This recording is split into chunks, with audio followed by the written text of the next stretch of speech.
ములుగు ఏజెన్సీలో ఎడతెరిపి లేకుండా కురుస్తున్న భారీ వర్షాలకు తెలంగాణ నయాగార బొగత జలపాతం ఉగ్రరూపం దాల్చింది. ఎగువన కురుస్తున్న భారీ వర్షాలతో చీకుపల్లి వాగుకు భారీగా వరద నీరు చేరుతోంది. బొగత జలపాతం ఉగ్రరూపం దాల్చడంతో అక్కడికి పర్యాటకులను అనుమతించడం లేదు.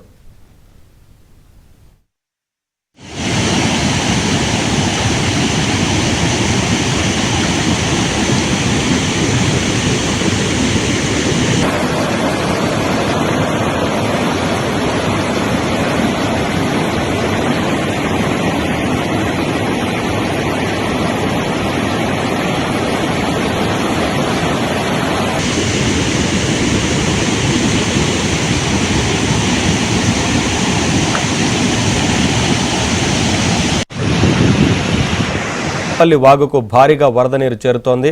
బొగత జలపాతం ఉగ్రరూపం దాల్చడంతో అక్కడికి పర్యాటకులను అనుమతించడం లేదు.